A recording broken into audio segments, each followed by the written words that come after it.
Hey, what's up YouTube? This is Game on Cloud 9 here, and I'm here to bring you guys a new Naruto manga 647 prediction. And I just want to say to everybody, bear with me.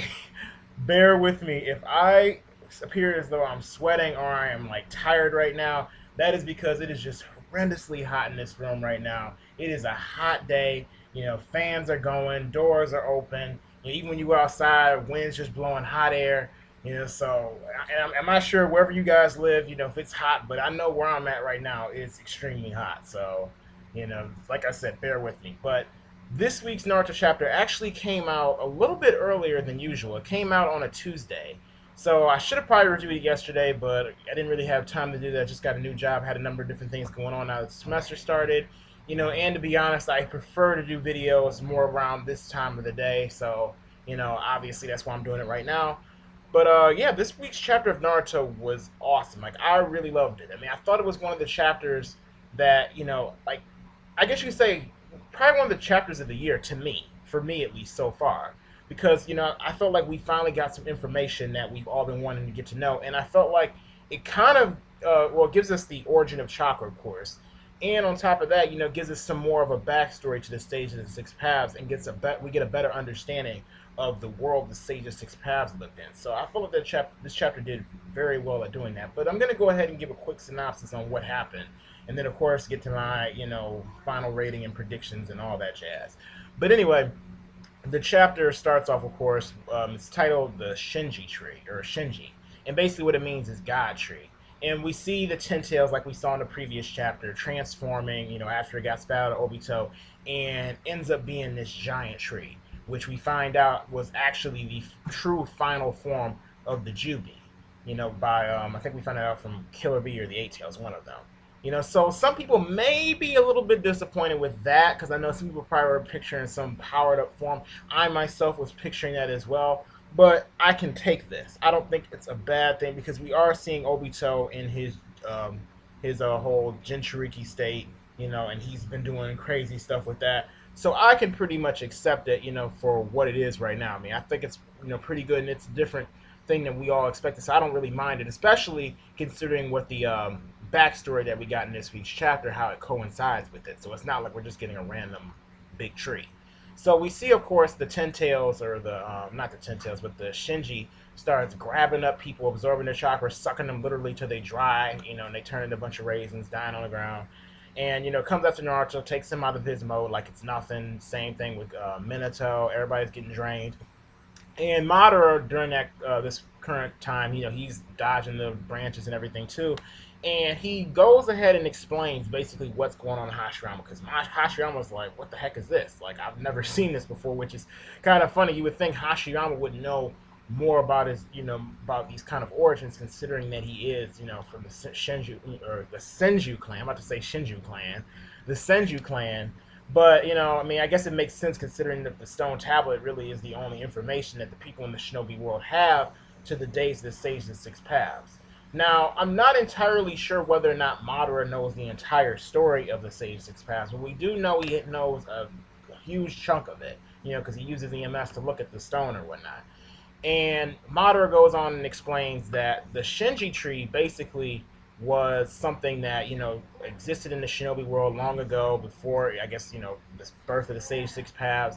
And once every millennia, you would have a new fruit, or I guess you would say they have a fruit that would appear on the tree that, people were instructed not to eat it. No one knew exactly why they weren't supposed to eat it, but they, it was something that was like forbidden. So I'm pretty sure a lot of people want to go ahead and say that coincides with the Bible in some way, which I can see the influence right there. I don't think that's a bad thing. I'm a Christian, though. I believe in Christ. Christ is my Lord and Savior and stuff. So it's not a bad thing for me, especially since this is just a story. But I know some people out there are probably really upset. I don't personally see why, because, it's just something in the Naruto story right now. But, let's not even get on that. So the, basically from that point on, after the whole, they couldn't eat the forbidden fruit, the shinobi, or not shinobi, the people during that time used to war with each other, fight against each other, even though they had like no chakra. So this princess basically took it upon herself that, hey, you know what, I'm about to put an end to all these wars. Grab that fruit. She went ahead and ate it, and basically gave her this godlike power. And basically, she was the first one that was able to use chakra. And I'm assuming she must have been pretty overpowered too, because from what I gathered, it seemed like she pretty much just decided to eradicate everybody on some Judgment Day type stuff. Like she was just like, you know what? No, F this. Y'all just dead. So one thing I want you guys to keep in mind, because we find out right after that she gave birth to the Sage Six Paths. She's the Sage Six Paths mother, and the Sage Six Paths was the first human to be born with chakra, or the usage of chakra, being able to wield it. So one thing I want everybody to keep in mind, because I actually read this on a forum somewhere, and I never really paid attention to it after, until after I read the chapters a few times and somebody mentioned it, that the Sage of Six Paths and this mother, in a sense, kind of had somewhat of or you can tell they probably have some kind of yin and yang theme going on, just like Naruto and Sasuke and everyone else. And the reason why you can actually say that, which I didn't really think about when I read it the first time, is due to the fact that, look at the fact that his mother decided pretty much, you know what, I'm just going to eradicate everybody through force, through power. She felt that power was the best way to be able to bring about peace, just like the Uchiha ancestor, just like the Uchihas a lot of times feel like. And of course, Sage Six Paths, I'm assuming, based on the way he went about things and who he decided to assign to be a successor, I'm assuming that he obviously didn't feel the same way. So kind of a yin and yang theme there. So I think it's a good thing to actually pay attention to that.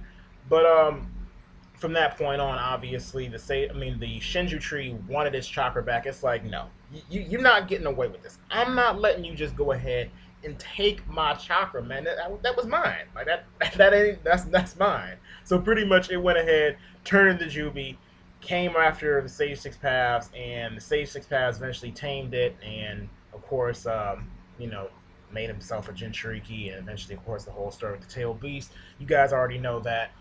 So, finally we got a little bit of a backstory on that, and I feel like that was really well done. From that point, obviously, Madara goes and explains, after reading this history, he realized something about the shinobi world, that people are always going to be constantly warring, that, even with power, they still weren't able to accomplish this, and only through a dream that, this can actually be accomplished. So basically, this whole reading the stone tablet drove him to madness. So, we got more of an explanation on Madara's character in this chapter as well. And then on top of that, confirmation, finally. I thought he may have been dead. I really was. At first I was like, no, then I started to doubt it, and I was thinking he's probably dead. But Hiruzen Sarutobi finally came back this week. And of course we saw him swinging around his monkey staff, Emma, cutting up the branches after Naruto was getting ready to pass out and die right there. Tobirama used a little bit of water style jutsu in this week's chapter 2, if I remember correctly. It wasn't anything like crazy, but I'm glad he's starting to at least use some, because I've been wanting to see him do some crazy water style techniques, because we haven't really seen him do too many. We saw it in part 1, but he wasn't really doing too much then, because he didn't have hardly any of his power. So I want to see more of that. But it's funny, Hiruzen even makes the comment like, hey, I'm not, usually punctual or something like that. He makes something about, talks about basically his lateness or his tardiness or like how he's been absent. So I find that kind of hilarious. It's almost like Hishimoto making a little bit of a jab, like, yeah, I know I haven't put him in several chapters, and I know there's not really a reason for that, but hey, here he is. He's not actually dead. So I'm glad that Hiruzen's there. He didn't just get one shot at like some kind of fodder Hokage. Now, the end of the chapter, of course, Naruto, he looked kind of pissed, actually, that, after, he got saved by Hiruzen, he kind of gave Sasuke's look. Sasuke looked at him, and then, of course, you see all the shinobi on the battlefield laid out, and then Obito tells, basically says to everybody, just lay there silently. Your suffering will soon come to an end. And that pretty much was the end of the chapter. Although I forgot one more thing. Madara also said, by some means, I guess he's going to be the one to use the Infinite Tsukuyomi. So he has something up his sleeve. But, yeah, that's pretty much the end of the chapter. Now, as far as the pacing goes of this week's chapter, I felt like everything was on point. Chapter started off where we left off, handling the whole Ten Tails deal, seeing it transform. It didn't take forever to happen. On top of that, we even found out some things about the Sage Six Paths. Took a few pages on that. Didn't take too long. Got confirmation on Hiruzen, where he was at. That was handled. And then the cliffhanger, or, even found out a little bit more about Madara's character, why he, or got a little bit better understanding of his character and why he's doing what he's doing. So we know he's not just bullshitting or just coming up with something just because. And then on top of that, even an excellent cliffhanger, knowing that the fact that when this flower opens up, the infinite Tsukuyomi, that's when it's going to be cast upon the moon.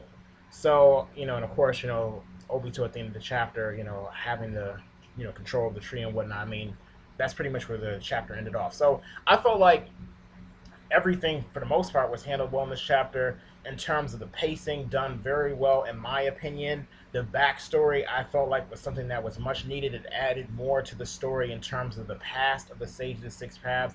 We even found out about his mother. His mother must have been on some OP type stuff.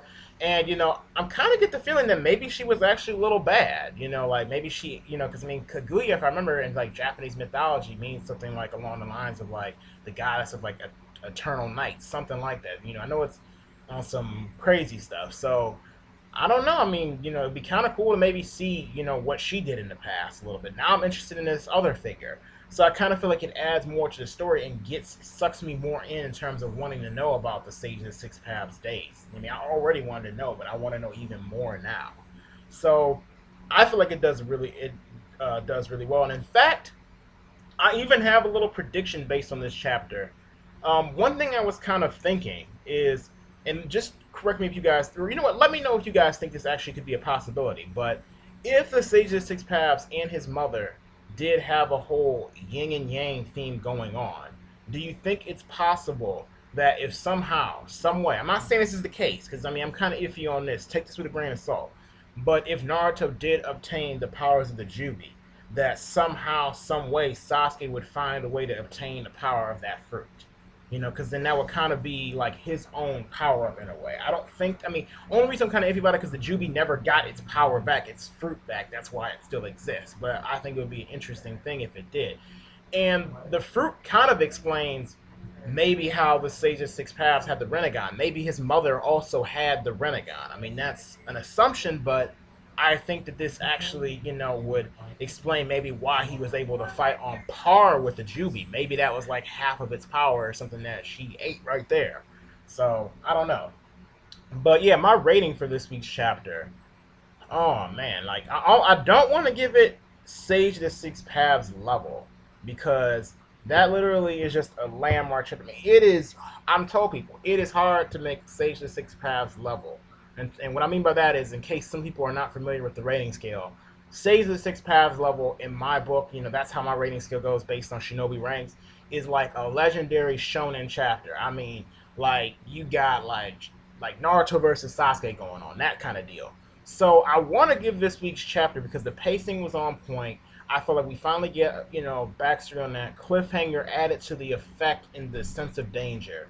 And knowing that this threat is imminent, and even clarification of Madara, and all that. I want to give it a little bit higher than Kage level this week, which is probably a first time. I think I actually want to give this chapter an above Kage level rating. In fact, I will give it an above Kage level rating. Some may think that's a tad bit too much. I feel like it's a good rating only because due to the fact that I feel like, how could you hate on this chapter? Everything was handled well when we got some much needed backstory and numerous other things. So that's my rating for this week's chapter of Naruto. I don't really have any complaints as far as is concerned. It really just got me more pumped. It's one of those chapters we haven't gotten in a while, in my opinion. In terms of what I plan on doing on some of my videos now, actually, guys, I want to start posting some predictions that I find on forums, or maybe some that you even send me. If you guys can send me some where I can actually just post it down in like a link or something like that, because of course I'm going to give my own predictions, but I also sometimes read predictions for myself because I find them pretty interesting to look at as well. So I think that as far as what's going to happen next week's chapter, I mean, it's going to be a special chapter. I know that because at the bottom of the manga stream translation, they said that next week is going to be a special 21-page chapter. So obviously something huge is going to happen. Maybe the beginning of Infinite Tsukuyomi really will happen, and they'll have to figure out a way to break out of it. So I think that's actually a good chance of doing that because we've been hyping it up so much. I actually am interested to see what Obito what he pictures Infinite Tsukuyomi to be. Or maybe we'll see the appearance of the Sage of Six Paths next week. I'm betting on one of those two. Either Infinite Tsukuyomi will happen next week, or no, three. Either Infinite Tsukuyomi will happen next week, either the Sage Six Pass will make an appearance, or Madara is gonna pull some crazy, out of this world technique to control Obito or control the flower. I can't see anything else really spawning off next week other than that. Because at this point, I mean, Naruto's pretty much finished. I don't think there's really much he can do. His chakra's been drained. I doubt he's just gonna pop up out of nowhere in the next chapter and just go nuts. So anyway, let me know what you think about this week's chapter. I mean, that's what I think is gonna happen. I think that we're probably gonna get, probably some epic action next week with that, with the, flower getting, actually opening up and maybe the infamous Tsukuyomi beginning.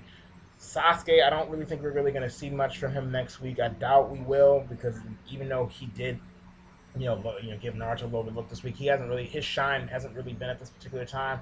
And I've kind of come to the conclusion I don't think he's really going to have a shine during this war. His shine will probably be afterward. That's what Kishimoto seems like he's trying to build up more or less. So yeah, that's my thoughts on this week's chapter. Above Kage level rating. That's what I think is going to happen. So let me know what you guys think about this week's chapter. Did you like it? What do you expect next week?